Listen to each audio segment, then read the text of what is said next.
Social media. Here we. Hopefully this is playing. I hear it.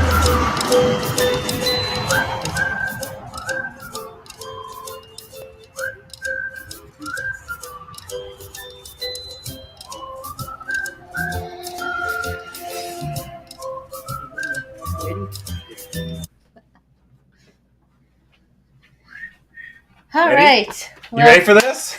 Welcome to In the Know with Steph and Joe today. Clearly, we are producing today, and the keyboard was not set up the way it was supposed to be for us, so we're kind of winging it here. we're gonna work through it. So, also today, in exciting news, this is the 1 year anniversary from when I started when I joined you. Right. This is a 1 year anniversary, technically, from when I cornered you in the parking lot and made you do the show. The parking lot was slightly before this, but yes, this was actually, I think, was it today last year or tomorrow last year, whatever it was, it'd be around this Friday last year. I came on and we started off doing the half-hour shows with which you had going for every other week, and we quickly decided that we didn't have nearly enough time in a half hour, and we didn't have nearly enough. We couldn't get enough out, and then we had so many what do you call them?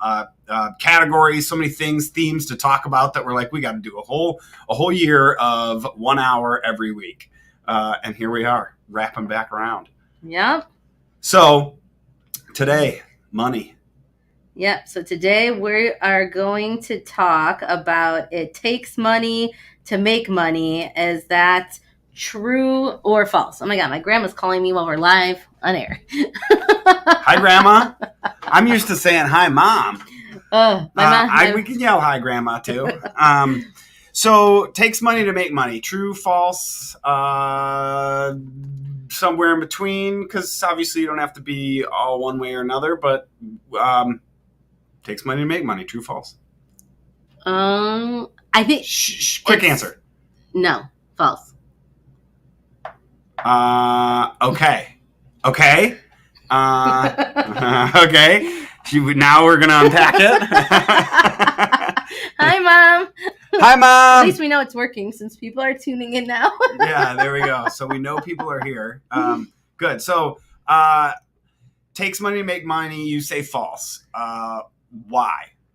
Well, briefly, obviously. So Derek and I, Derek Hartman, he's a frequent listener to our show. He's also a financial advisor. He actually came in my office earlier today and we were talking about it. Ooh. But he can't tune in right now because he has a meeting. Oh, there he is. Oh, he says clearly he can tune in. I know his meeting starts soon, so I didn't know if he could tune in. But yeah, so he and I both instantly, as soon as I said it in the office, we both said it depends on the industry. And that was like our initial reaction. Right. Explain. Well, so like, for example, for me, for my business, mm-hmm. I literally spent like less than or about $5,000 setting up my business. The entire business, right. The licensing, my laptop. Right. I think I got a printer. Right. And a phone. Right. Okay. And I was ready to go. Minimal investment is what you're saying. Right. I feel like there's industry. Like low risk things, or totally that you could do that will be fine. But then when I was in Arizona, on my Facebook feed, a franchise popped up and was like, hey, do you want to invest in this franchise? I was like, sure. So I filled out their application. And then big mistake. So then they sent me this document back, and it was 129 pages. Your FDD? I don't know, whatever the agreement franchise was. Disclosure document or whatever they call it. So I'm not going to name names of any of the companies because I don't know if I could even say this, but they didn't. You probably can't because you probably signed an NDA too. I didn't sign nothing. No? Okay. I filled out a link on Facebook and then this came in my email. Okay. Wow. So they're open. But so anyways, they sent me the paper. It's 129 pages. I'm reading through it, and then I get to the section of where it has the investment of what they project that you're going to need to invest into the franchise. Totally. So I'm like reading through it, and it's like a page and a half, and I'm like, well, I could do this, my business partner could do this and this. I don't understand who is going to pay this much for this on this like section? And I'm like going through it and I'm like, I could probably shave about 35% off of this. Just in stuff that I could do, my business partner could do, and their unrealistic expectation on some of these categories, but they're also in a different state than us. They're on the West Coast looking to branch out and expand. So being in McHenry, Illinois, that's a much different price point than being on the extreme in San West Francisco. Yeah. Right. Right. So I'm like, I don't know if that's realistic. And then I started looking at the rules and I'm like, I don't think this is going to work for me. I don't like to play by the rules. Well, so let's boil it down to just the investment part. Right. The money. So your business here, you got into it, right? Now, I think actually I want to back up a bit. Takes money to make money. Let's unpack that one a little bit because really get that StreamYard thing off the screen. Huh? What StreamYard thing? Sorry there, Kent. We don't know what we're doing here. So Kent's giving us directions from his couch, probably. But so takes money to make money. Unpacking that, looks fine. We look great. Oh, it still right there. I see a little thing down at the bottom. A little ducky. I don't know how to get it off. If someone knows how to get it off, let me Kent, know. You got to tell us how to do it. Text me. Text that in there, Kent. So when you think of a bookkeeping business and starting a business and making money, you got it? Yeah. I'm going to go off screen for a second. The light bulb just clicked in Steph's head on how to get rid of that thingy. The little duck head is what we're talking about. So you go to make money, Steph, and you have a bookkeeping business and you want to start one and you go and start one. Now that business is you're a sole person, you're a sole business owner, operator, doer of all things, right? Say right from way over there. You got it? Right. Yep. I turned the mic on. Turn the mic on. We do know how to operate a little bit in here. So so if you have this small business, right, that you start up and you run, some people say that's not making money. Now you may be making money and you may be bringing home a paycheck, you may be able to support your family, you may be doing all this, but some people don't describe that as the takes money to make money, right? Because it's obviously, you could put a little bit of money in and get a little bit of a business going and build that. Or you can put a lot of money in and build a really huge business. And so I think that's kind of what this is. So Steph, is there a way that you could take, do you want me to give you a second and keep talking? No, you're good? Okay. So is there a way you could take your business? Hey, look, we look better now. I made it bigger. I know you did. Look at us go. That's what she said. But you also put a J-O-E. Yeah. Oh, okay. I don't mind that. Could you take your business and if you were to invest a lot more money into it, could you make it a larger bookkeeping business? Like if I started acquiring other firms, yeah. But do I have the bandwidth and operations and policy set up to do all of that? Yet? I don't know if I... Would you want to do all that? Right?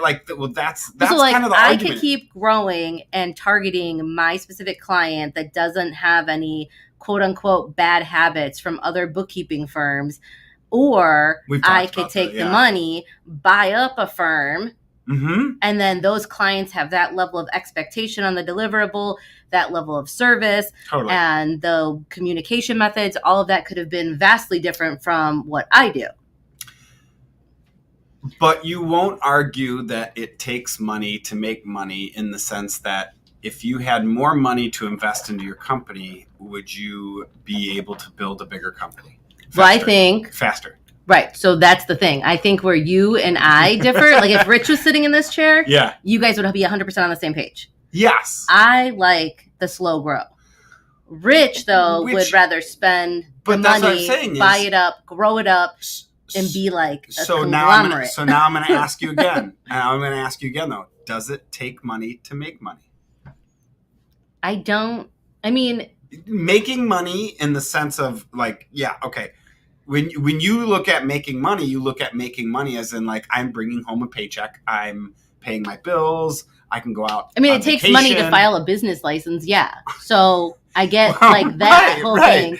But like, do I think that if I have, like, do I think I need $1 million to be able to grow and have a successful business that makes me like comfortable and happy? No. Do I think that Totally. I can find things where I could invest a minimal amount of money into, but have a high rate of return? Yes. But it's still, then you still have to invest that money. So it takes money.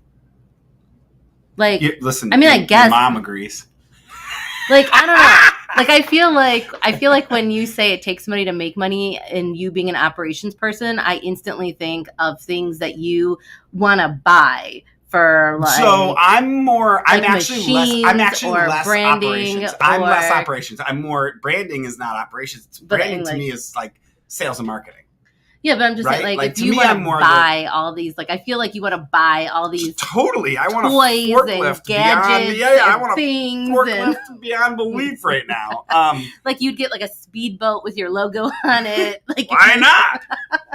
Why not? Like, to be honest, I think the best marketing thing instead of a speedboat would be I want to brand my plumber's butt cracks. Right above the butt, like a tramp stamp with my logo on it. So that way every time they're working, the people see my logo. Well, that's a real thing, though. People pay. Like, you could pay people to get tattooed with your logo.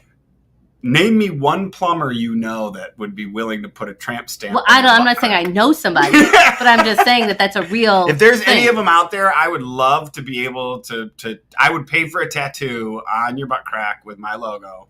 So that way you are branding for me all the time. I will even probably buy you a lot of beer. Or whatever you drink. That would be absolutely awesome.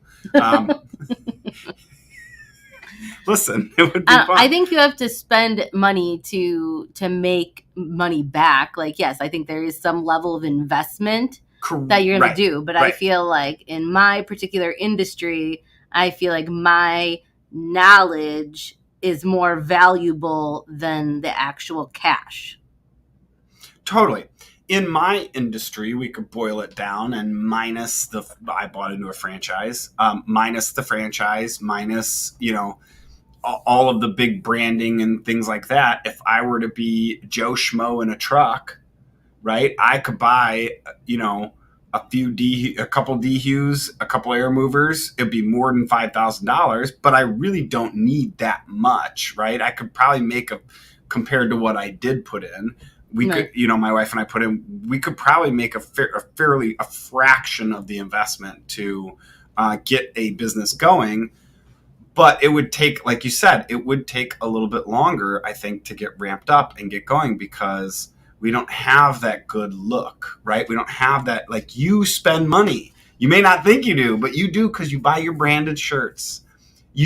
But then this is the redneck thing that remember I made the note. Hang on, I gotta find the note now. But it's just like I'll brand myself, I'll do things to get my name out there, but there's also so much stuff that I do that is $0 in cost that has a high rate of return, not just because it's $0, but just the volume and the communication that we have with it, like all the stuff that we do and post on Facebook, or our clients or other business partners tagging us on Facebook, or reviews, right? Like, so there's like all these, or going and donating our time, and then people just, that doesn't totally. That's after you've invested in your business initially, and then not only that, but if people don't know who you are initially, how do they know to reach out to you and use your business to give you that opportunity? I think you have to brand a bit. You have to spend money. You wrapped your car. Because that branding matters. You know why I wrapped my car? Why? Because from working in construction for so many years, and that's the thing you do. And I think just didn't even think of one of like the only bookkeepers that I know of that has a wrap car. Everybody knows you. Everybody knows where you're at. Everybody knows. It's branding though. Right. Like I got, these T-shirts. Like I went to meet like a new client to just do this small project with, and I walk into their office and they're like, "Well, you don't look like a normal bookkeeper. You don't look like my accountant." No, ma'am, I don't. And they're like, "You're in a T-shirt and jeans," and I'm like, "Well, I got my logo."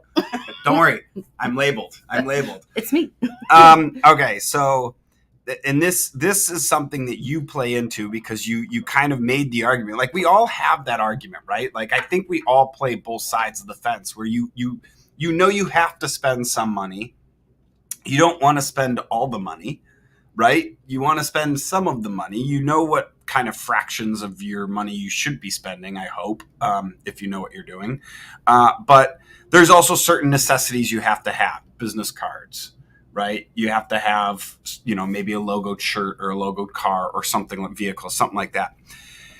As a redneck, I like to think and oftentimes can come up with a scheme that I know I can make almost anything work for a fraction of the cost of what somebody says they can tell me to do, right? And one of the things that I think you do the best, and I saw them the first time I saw them, I'm like, those are cool. Where'd you get them? And you're like, oh, my mom made them.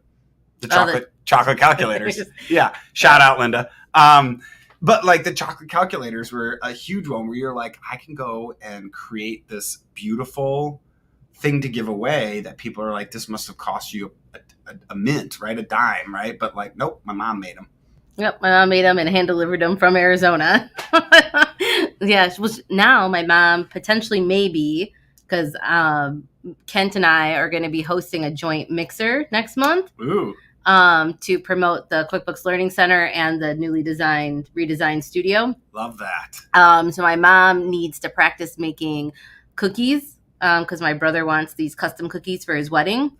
So my mom's going to use the mixer as a test batch, and she's going to put my logo on these cookies with the royal icing and all that, and I love bring them to Chicago. So we'll see. We'll see how that goes. No pressure, Mom. No pressure. No pressure. Now that it's been announced. No pressure. Cat's out the bag, Linda. Get cracking.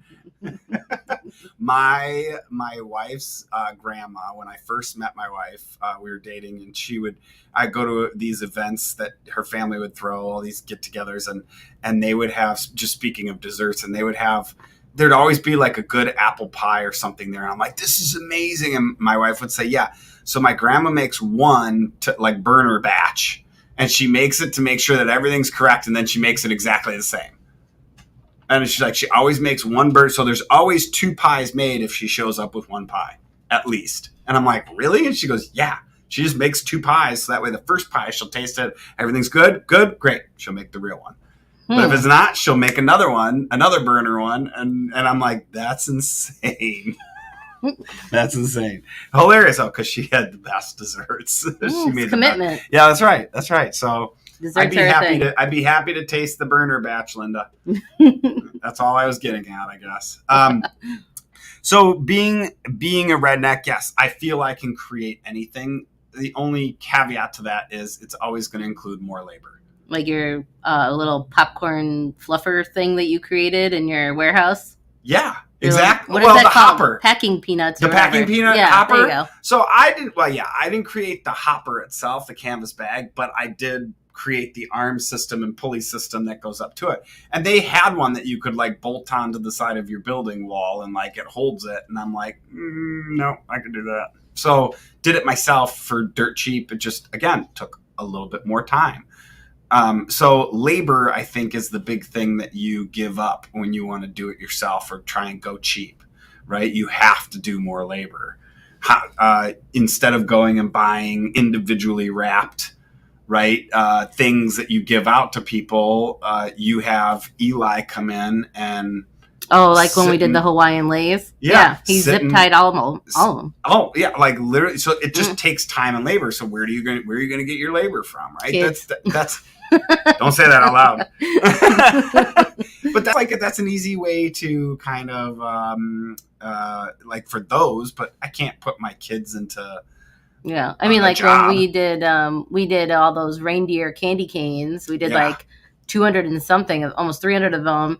And so Melanie, my employee, she hot glue gunned the eyeballs and the noses and the antlers on all these candy canes that I got at Menards or whatever, because they have the best selection of candy canes you'll ever experience. Top. We should get a shout out from that one, Menards. All right, what does Linda say here? My mom just came from the cookies cutter store, and there'll be no burnt cookies. Joe, you may critique the good one. I may critique a good one. All right, deal. So that I can't means wait for that the my good one to stepdad's show going to up. be the tester. Oh. Unless you want to fly out to Arizona. Happily for some good cookies, I will. I know my wife will too. She likes good cookies too. So you can cut corners, and I wouldn't even call it cutting corners. I would just call it scaling back on costs. Well, I mean, like, you could look at any project, and yeah, if you have the time, you have to basically weigh out the price it's going to take for you to pay retail versus what you value your time at. Mm-hmm. And if your time value on this particular project is less than the retail value, then I would say go for it and do it. But if your time, which is the thing that you need for you to grow the business and keep the hopper coming and full, Right. then, you know, sometimes you do have to pay that retail on certain things. Like, I had to relinquish our website. Mm-hmm. Rich and I built our first website when we opened the business. I think it cost us $17, and we built it. And I thought it was amazing. Yeah, and then you got picked apart. Some actual marketing people were like, this doesn't say bookkeeper to me. It says pools. So I'm like, yeah. So I'm like, okay. So then now they, you know, we had to spend the money and get it all revamped and pretty like, and now it says professional service provider. Now let's talk equipment. Even though I understand equipment, like you said, I want to go and buy. Yeah, I would love to have a forklift in my warehouse. So that way my people aren't, you know, pallet jacking things around, right? Mm-hmm. We can stack higher with the forklift, right? I can lift heavier things higher up. For you, your equipment, right? You don't have much, but you kind of do, right? You just went and bought like a conference table. Mm-hmm. You have a computer. Like, you spend money on your computer because you need it to be fast. I mean, we have computers and we have desks, and, you know, so yeah. Right. So, but that's what I'm saying is you're not going to go out and buy a cheap computer. I mean, I look at those costs as like basic operational costs that you need in order to thrive and survive in your industry. Totally. So I don't necessarily look at those as the cost of money to make money items. I look at it more as when we're going to be doing business. Right. I look at it as that. Like, yeah, I don't have a choice. I have to have a computer if I'm going to be working on cloud-based software. So, okay, but you have a computer. Your computer is, you know, I could go buy a computer for $200 at Walmart. Mm-hmm. Would that computer work?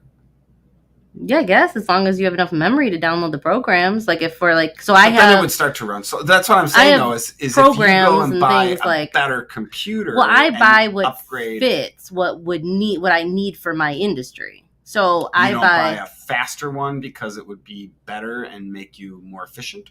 No, I bought whatever was needed based upon what the IT person told me for my particular setup and what my goals that I'm looking to achieve with the computer and the amount of softwares that I'll actually have physically hard downloaded into the computer versus the cloud-based softwares that I'll be using, because we have multiple different things. I was assuming most things are probably going cloud-based for your industry too. Yeah, but we do have some clients in desktop, so in QuickBooks Desktop. So I have like 4 or 5 years of desktop versions downloaded onto my computer.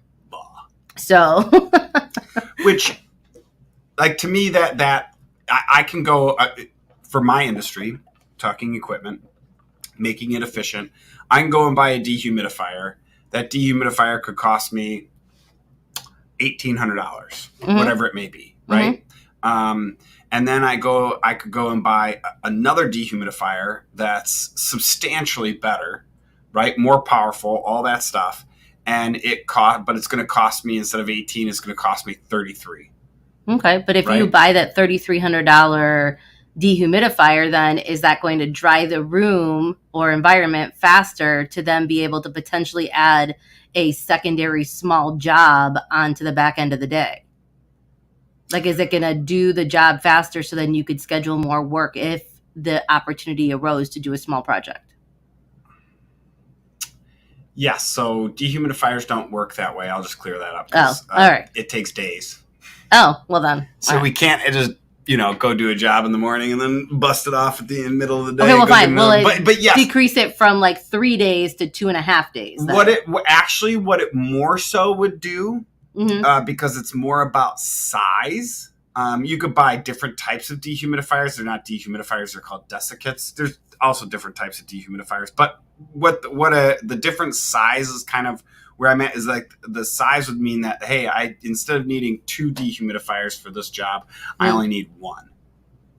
Okay. Right. So now I could take 1 here, and I could take those 2 that I would have used and put them on another job. Right. Or I got to buy more equipment no matter what. Right. So So if you bought 2 $3,300 ones versus 4 $1,800 ones, that's if they so are. It saves you about $300.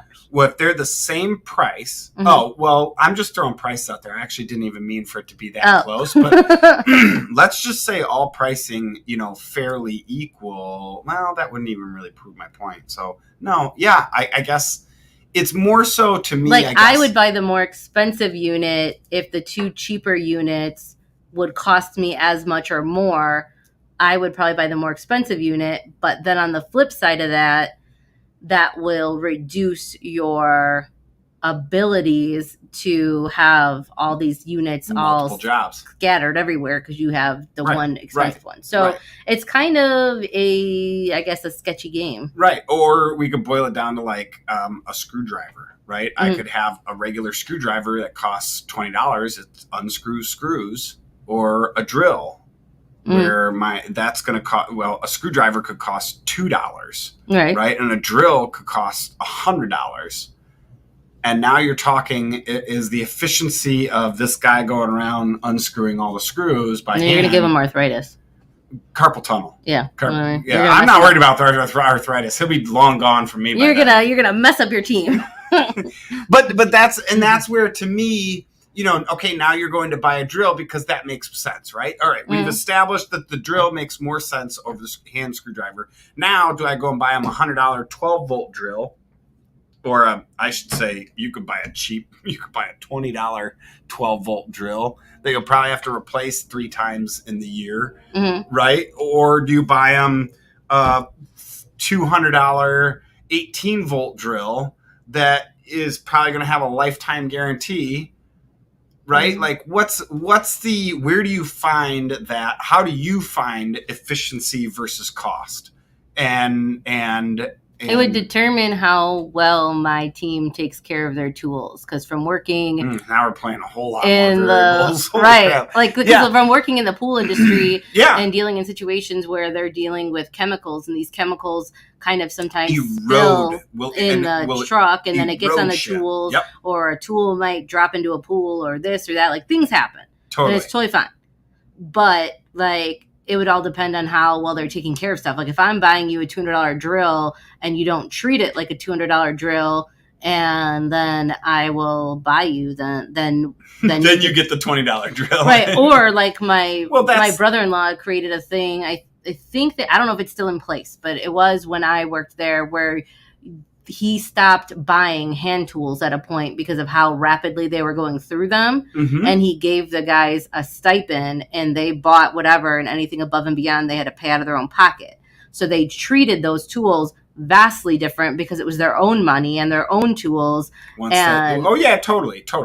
Versus the company's tools. So it's kind of a tough call, because I've seen it on both sides, and I've seen expensive tools and less expensive tools. Like a big thing for them was blowers when they need them for opening season to blow out to blow out all the antifreeze and stuff out of the lines and clear them out, or like the leaves or whatever. I'm glad we only have 3 viewers right now. For those viewers watching, I'm sorry for my visual. But so it's just like, we have, so they were buying these cheaper ones, and they'd only last 1 season. Then they started spending more money, just like the trash pumps. They were buying these cheap trash pumps, and then you suck up 1 frog, and then that's it. The machine is done for. Which is stupid, because it should be able to handle a frog, because a frog is about the same size as a turd. Yeah, and they should be able to handle a turd. I don't know, when they get pretty bloated and big in the pool. They do. It's don't gross. care. I don't care. It's gross. It's But still, you know what I mean? So like it's like it takes one and then it shuts the whole machine down, or like the gaskets were junk and then you'd have to replace gaskets every month, you know. So that's kind of what I'm so getting many, at. like, yeah, that's kind of what I'm getting at like, is would I spend more money to have a guarantee that the product and thing is better? Yeah, but I would also spend more money in professional services to have a better attorney or a better educated accountant or a better somebody that's a doctor. Mm-hmm. I would spend more money on that Mm-hmm. versus, you know, somebody. So what you're saying is it takes money to make money. Well, I'm saying that I think that the things, I still stand by the fact that there's things like operationally that you have to spend money on to function as a business, and you can't not cost do of doing that. business. Cost of doing business is totally there. But I agree. I think when you get into the spend money, the to make money thing, I feel like there's a lot of throwing shit at the wall and seeing what sticks kind of situations, because of the fact that marketing is such a infinity pool of options. Okay. So I'm actually glad you transitioned to that. So my question then to you would be, does the shiny lure attract the bigger fish? Like for me as a person? No. Or for what I think the world and industries out there. It like we're talking, you go out there, you show up in, I think a name, will definitely attract an individual. A shiny lure, i.e. So you being part of Restoration One's community, that's a branded name, that's a well-known name, it's a tried and tested company. Mm-hmm. They are growing and successful and whatever with their territories. Absolutely. So you have that to back you. Mm-hmm. If you were Joe in a truck, it's going to take a lot more effort on your behalf to get to be able to stand in a room next to somebody that's already established. Like you have to go through what I call the dick measuring competition. So, which is perfect because that's actually what I was talking about, but in the sense of outside of, like, you're picturing the dick measuring competition in a room. Yeah. Right? We're all walking in, we all got drinks in our hand, we're all standing around, and everybody unzips and goes... Well, yeah, but I'm just saying, like, if all three of you, like three restoration companies... We're all standing there. ...show up on a job. Yes. And you guys are going to bid the job. Correct. The homeowner or the insurance adjuster or whomever's there when you guys arrive. I don't really know because I thankfully haven't had to use that. Right. But so, am I going to look at a tried and tested brand, or am I going to look at an individual and give them a shot when I'm having a emergency catastrophe? I'm more likely going to go to a tried and tested brand before I'm going to go to an individual in that particular situation for your industry. So I think that you guys made the smarter decision by being backed by a known brand and franchise. Well, let's say that I didn't. Let's say I went and backed myself with the brand, which I did. We did. We got backed by the franchise. But let's say that instead of going out and buying a brand new van and wrapping it so it was nice and pretty and new and all that, instead I went and bought like a used van and I didn't wrap it. And I got my little Ford Ranger, which I had, which sadly, I like to say, I just sold. That Ford Ranger I had before we started this business, and I just sold it. I was very sad, but happy to see it move on to a new home and hopefully be on the road again. But let's say I show up to your job with a kind of beat up Ford Ranger, a beat up van. But I got some sticker on it that says Restoration One, and it's branded because Restoration One's a brand, and maybe not a sticker, just like one of those magnets, right? Right? But it's still a brand, and you go to look it up, and my website looks sweet and all that, but I still got jalopies sitting in your driveway, you know what I mean? Same with like you call on a real estate agent, and a real estate agent shows up, and you got two real estate agents that show up. One shows up in a beater car with stains all over his shirt. I didn't say fat. I'm just saying that they got stains all over their shirt. They got grubby pants or shorts on, whatever, jorts. Oh, let's picture them in jorts. Okay, so they got jorts on, right? I'm gonna paint you a picture. Mhm. And then another guy shows up. This guy showed up in a Honda Civic. It was a 98. I can picture it. Okay. Right? When he put it in park, it went pow! Because it backfired. Okay. Okay. So then this other real estate agent shows up in, I'm not even going swanky like a Benz or something. I'm just saying he shows up in like, we'll go with a newer, within a year or two old, Jeep Grand Cherokee. Okay. Right? Yeah. Nicer, keeps it in good condition, steps out, has a nice crisp polo on, some slacks, right? And walks up, presents himself. They both present themselves. Which one are you going to go with? To sell my home or to buy the home? Doesn't matter. It does matter. And I also, if Rich ever listened to this episode, I couldn't even comment on the truck thing because I went and when I worked at the pool company and bought a van, and they nicknamed it the Widowmaker. Oh, no. But it didn't have any rust on the outside. It doesn't matter. It But doesn't matter. If it pulls up and backfires. No, she just rode a little rough. Rode a little. Did you pull up squeaking the tire? No, like I think there was like just like a, I don't know, whatever they used to like hold the seat in place. You know? It was like seemed kind of loose. Bolts? I don't know. Maybe it was missing one. I don't know. But like when you rode in That it, is a Widowmaker. you were like just like bouncing. Yeah, like kind of like an old school like Ford T model kind of thing. Oh man. So oh like, man. Okay, so so I can't comment on that. But if I was gonna have somebody represent my home to sell my home, I would want somebody that looked like they showered and that they, you know. What about the guy that We're well educated. So if you're going to buy a home, you don't care. No, because I could do whatever I want. Like you're not representing me. You're representing them. Yes. Well, no, because if I walk into an open house and you're sitting there, I could walk around the house myself. I could Google whatever I want. No, but when you go into the negotiation and said, but I would have my agent shows up with your agent that's going around to buy the house with you. You're looking to buy. Oh, so you're saying that this person's traveling with me? They're not the open house agent. No. Oh. No. You want this is the person that's either going to buy. Oh yeah, I probably wouldn't care that much. Like You selling wouldn't? my home, I would care. Buying the home, I wouldn't really care as long as they were educated on the area. I mean, like But it's not representative of me. Well, they do because they're going to walk into the negotiation at some point or whatever and talk about it, and Yeah. and people are going to see it, and that other agent for the seller is going to look at him and go, "We got this fool." Yeah, but ultimately, it's my signature on it. True. And so, like, yeah, that's true. So, I like, I don't care. Like, yeah. if they showed up and they had their jorts on and their whatever, I mean, that's their style. The jorts. I want you to picture the jorts, but cut so short that the pockets are hanging out of the front. If that's their style and flair, so be it. But like at the end of the day, when it comes to the negotiation, it's ultimately my signature, and that house is only going to be worth whatever I'm willing to pay for it in my mind. Maybe not an open market, but in my mind. So you're a little more educated than most. Well, I'm very particular about when I spend money. So clearly, so it's kind of a different thing. I'm not saying that I haven't set money on fire since being a business owner, because I have. We've all done that. So like it's definitely been a learning curve, and I did not make money and I spent money. Right. Well, so that's the flip side. You're making money now, right?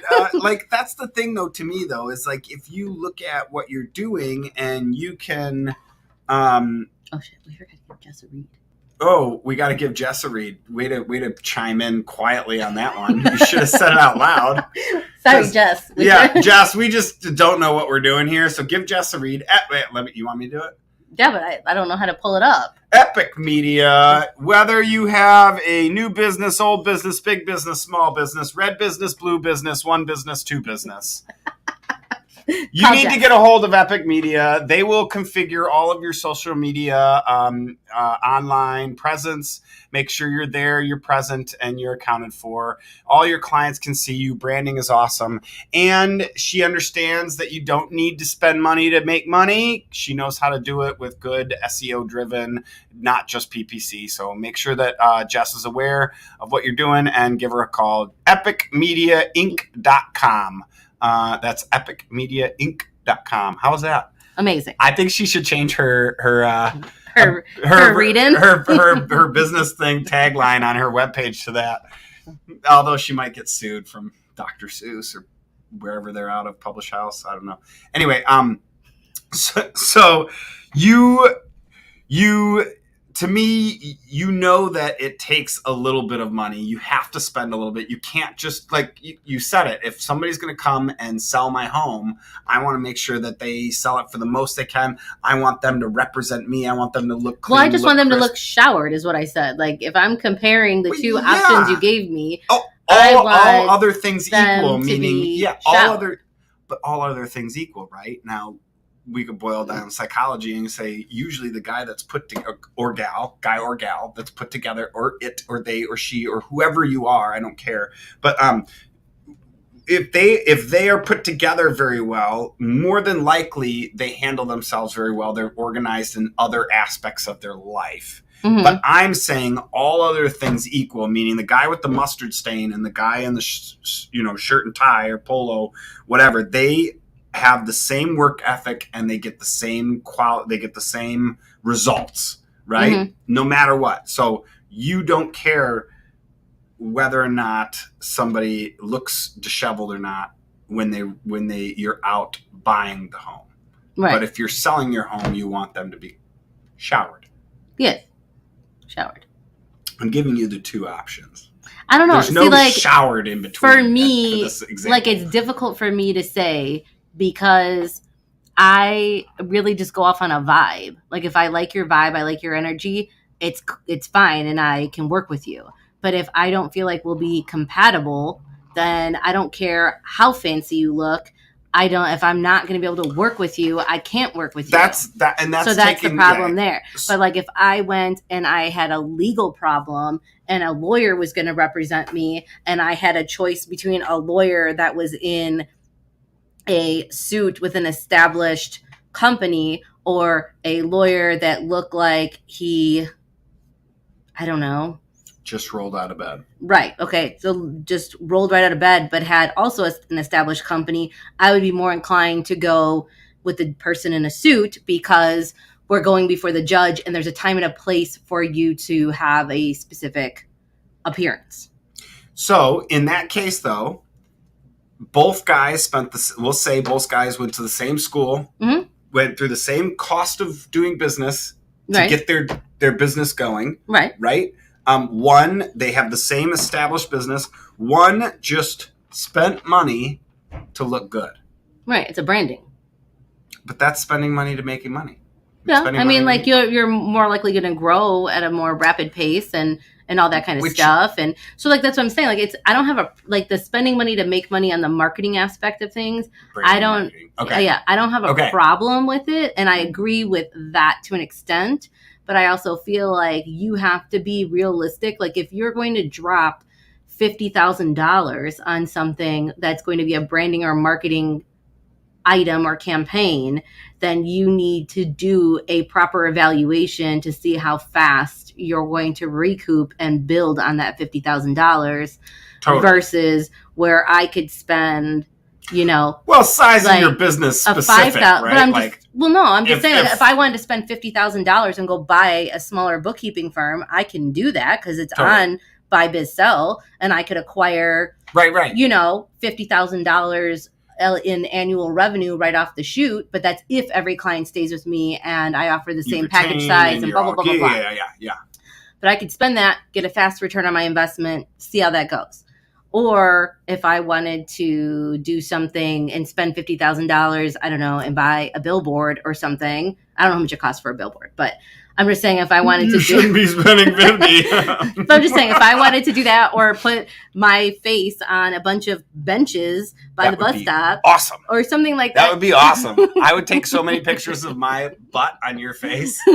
But you know what I mean, though? Like, if I wanted to do that, like, do something like that, where I'm going to market and brand myself and spend $50,000 putting my name and my face on a park bench, or am I going to spend $50,000 on buying and acquiring another firm where I have an immediate return on my investment? Like, you have to be smart with your money and know your industry and your limitations. You're talking a sizable, because you said $50,000, and I'm thinking to myself, well, the Marriott could go spend $50,000 on marketing, and they would not even think twice about that because they spend so much more, right? Like, it's not necessarily the dollar value where it stops me. It's the return on investment that stops me, or the length of the return on the investment, or the size of the investment compared to the body of the company. Right. I mean, like, if I could spend, $50,000 and do a fast thing, but I got all my money, or hey,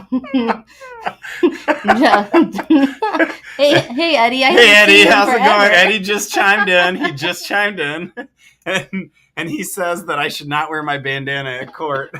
Well? Good thing I'm not a lawyer. And if I were to go to court, I would wear the bandana because this is what I'm known for now.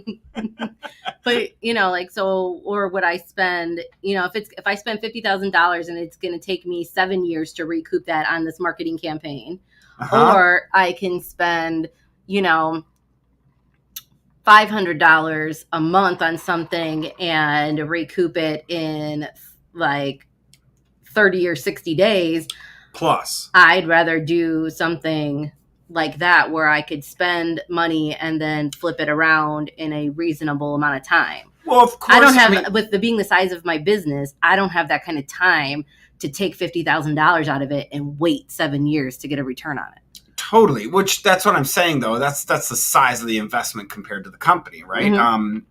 I mean, I don't even blink if somebody's like, hey, can you throw $25 down for this on this? Yeah, not a problem. Like, if $25 breaks me at this point, I'm in trouble, right? Mm-hmm. Like, no, but yeah, if somebody were to walk up to me and say, I need $10,000 for a sponsorship on whatever, I'm like, let's talk about this one here and write it out and see what we can do, right? Like, yeah, then I'm going to start to talk and walk through it and figure out, what makes sense, what I would get, how long it would take, what's your return on investment on this investment. Yeah, I mean, like, I know that I go into, like, for example, we did a golf hole for Gigi's Playhouse. Mm-hmm. And so we did it. It was at a really nice golf course, I guess, allegedly. I mean, I don't golf, but it was at Royal Melbourne. So really nice. So it was nice. The people were amazing there, super nice. Awesome. It was great. But I know the money that I spent on the sponsorship and the swag and whatever, I'm not going to get a return on that. That was a branding item, that was a feel-good item that we were able to afford to do. You say feel good. You say branding and you say feel good. Mm-hmm. Which one? I think it was a combo. I mean, I had all of my lettering. They put my logo and everything. You branded it. Right. But it was, would you have done it if it was... Would I have done it with an event that wasn't for children? Correct. No, because I said I wasn't doing golf outings this year. What if it was a year that you... what if it was... That's a variable I wasn't expecting. What if it's... what if it's on a year that you are doing golf events? What the fuck, Steph? What? That was the worst response ever. Give me a goddamn right response. I said, yeah, I mean, like... Okay. If you were doing golf events this year... I know how much it costs to do... Like, for me, it costs me roughly $2,000 to $3,000 to do a golf event. Right. Any golf event. Chamber-related event. Totally. Whatever. To do that event that course with those people... I would do it again. Next year, I'm doing it again. You would do it if it did not benefit the children. If it was like... if it was literally like a chamber event or a... See? That's what I was getting. So there was... So I would have said chamber because I didn't say what chamber. Could have been any chamber. So you would back up. You did the event because of the children, and just in benefiting from doing the event, you branded it. Right. Like, I know that I'm going into that event, spending $2,000 to $3,000, giving up a day of time in my office because Valerie and Melanie both came to the event to work the event with me. Right. So I gave up a whole day of us doing billable work to go do this, knowing that I was going there with minimal to no expectation for work coming of out. getting, Yeah. clientele and Correct. whatever. Not saying that I didn't build some decent business relationships with people and talk to people that I hadn't seen in a while and stuff like that. And that was great and fine. But there's not going to be an immediate turnaround. I don't go into that with that expectation. Just like when I go do, I've done small business expos a couple times. I know that that's going to cost me money, Mm-hmm. and I'm not going in there with the expectation to walk out with 3 or 4 clients signing. Totally. So knowing that, I need to be aware of my marketing budget for the year or the quarter. And if I have the available funds to mix it up and do something that may or may not result in a sale, Mm-hmm. then we could discuss it and do it and move forward. But if I am going to do something where I anticipate a good return, then I'm not going, then it's a different animal. Right. You brought your employees. You wanted to brand it. In my mind, I think the same thing. I go into it thinking I want to use my business as a catalyst to help other people out. Right. Mm-hmm. Since I'm not going to go and straight up give, one, it would be really weird for somebody to go to an event like that and say, hey, Steph Connolly's sponsoring this whole, right? It doesn't make sense. It's got to be, you have a business, that's your catalyst for you doing good, right? That's your conduit, I should say. It's your conduit for you doing good, right? Like the business, literally, it's not Steph's books that's out there. It's Steph that's out there and drug her employees out to make them come out and do it too, right? Like that's but and if you develop that rapport, your employees will see that, they'll do it, and they'll reiterate it without you even needing to ask just like in December, I'm spending money to take Valerie and Melanie to the QuickBooks Connect conference. Yeah. And that's going to be 3 days of pure expense. And Yep. And but the outcome of that is that we're doing 3 days of continuing education. We're doing 3 days of QuickBooks learning. So we're doing 3 days of app demoing. So coming out of that, they should be better, stronger, faster. As far as employees and efficiency. Right. But I mean, it just even communicating with the clients and products and services.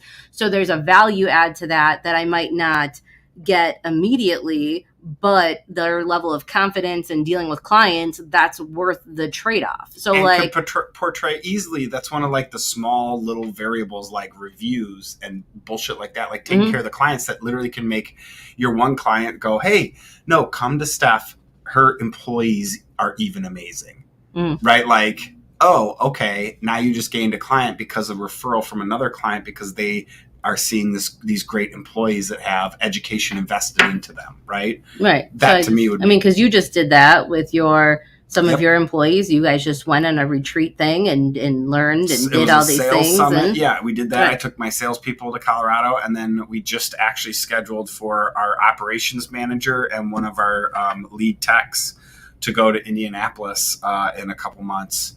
And then I'm taking 2 of our other lead techs a month later.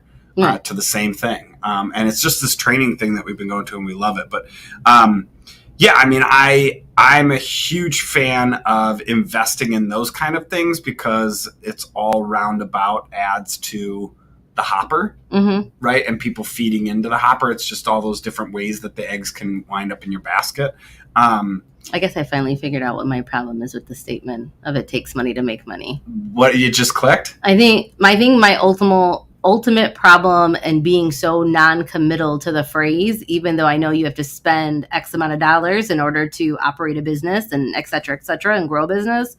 I think it's just that people think, from my experience, I mean, I'm not saying everybody, but just some of the people that I've come across in my lifetime believe or feel that you have to spend the $100,000 on the big shiny pickup truck versus buying something that's within the means of the business. Like they spend more than they could afford to do these things to look more appealing and be that big shiny lure, as you described, versus being realistic and protecting the bottom line of the business and protecting your capital, like your assets, in order to invest in things that are actually going to make the money. Mm-hmm. Like, I didn't go out and buy a new car when I started my business. I did, yes, have it lettered, but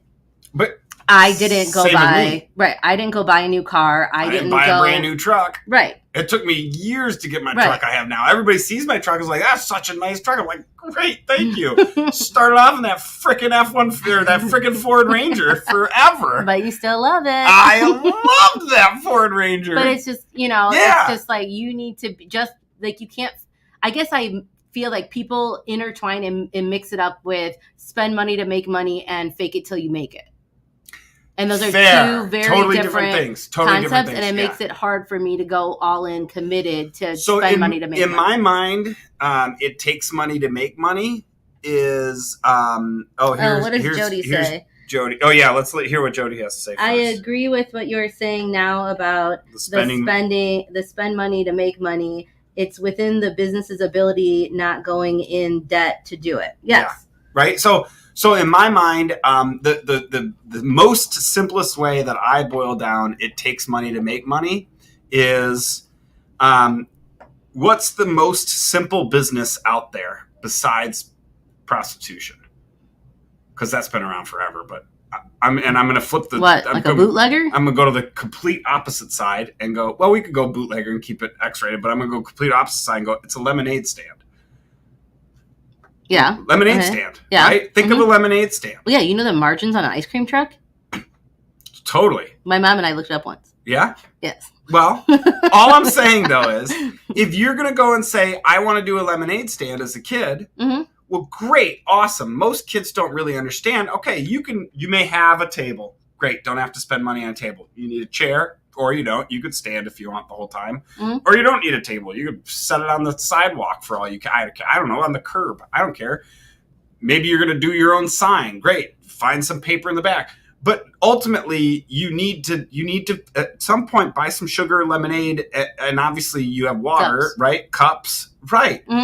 There's a certain investment no matter what. Right. So that's where, like, there's very few jobs I think out there that I can't think of. The only one I could think is spend money. What? You have to spend money when you're a prostitute. Yeah. Really? Yeah. On what? Your outfits. You can find them. Where have you been a prostitute? I bet I could put a great outfit together for free. But show some leg. You got makeup? Do you? I don't know. It's usually dark. I feel like. Do they care? Most people I feel like don't care. Maybe I'm thinking of escorts. Yeah, that's a little bit more like, no, see, that's like the echelon of prostitutes, right? So like it takes money to make, and as an escort, you're going to make more money than a prostitute, right? In theory. I mean, I don't know. I've never talked to any. Well, they're riding in limos. Next time we go to Vegas, we're going to interview people and report back. This is going to be a topic we're getting into the bottom of.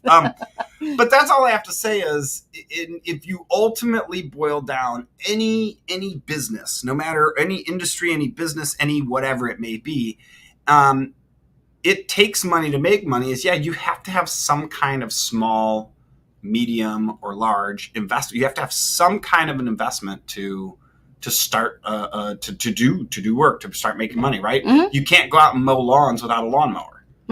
Right? So just being a human being standing there right there, then and there, you can't wash windshields without Windex and newspaper. That's what newspaper is the best for washing windshields, FYI. No, I've never tried it. I'll try it next time. You should. But it just makes your hands all black from the ink running off. But it gets your windows squeaky clean. So, oh my gosh, I feel like we could spend money. Actually, you said this. You and Derek said it. The industry thing. Mm-hmm. It depends on the industry, right? Derek said it earlier at the beginning of the show. We'll wrap up with that. I think it doesn't depend on the industry. I think it depends on the category of the business. Marketing versus in business, or marketing and branding. You got to spend some money, right? Operations. You got to spend some money to get started. A computer, a hammer, a whatever. Mm-hmm. But you don't have to go and blast money into it. Marketing, you have to spend some money because you're not going to get. Well, first people don't know you. You don't have to spend a lot, but you have to we spend did money. a lot of guerrilla marketing, like our first 2 Totally. years, because we couldn't afford to pay for like marketing. Totally. So we found all these different ways to either do it for free or very inexpensive. Right, but you still have to spend it. Then you talk branding. We know we have to, like you have to buy your shirts. You have to look nice, right? Mhm. Like to me, that's the kind of thing that like if you're going to make money, you have to look the part as a branding or a salesperson. That's the category in a business that I feel like you have to spend money on. Yeah. Operations. We got 15 seconds. We got 15 seconds. Operations, though, yeah, I mean, I could make things work with a piece of bubble gum and a toothpick. Okay, MacGyver. What's our show next week? We had messaged it to Jess, and now I'm like having a moment, and I can't remember. You're drawing a blank. Hang on. All right, I'm gonna surf through, and we're gonna go over on time because we don't care, and Kent's not here. We're gonna get in trouble. All right, next week is how do you prepare for the bad times? Financials, operations, personally. Oh man, I'm sure we've all seen some bad times these past little bits. So, yeah, tune in for that one. And please, everybody give us a shout out on the 1 year. Can't believe it's been a year. I know, right? It's crazy. I know. Well, I guess thanks for getting caught in the net at 21.6 the net. Hopefully Kent will be back next week, and we'll have a more well-rounded produced show. I thought this was produced very well. So. But have a good weekend. Can't wait to hear everybody's thoughts next week. See you guys. Have a good one. Bye.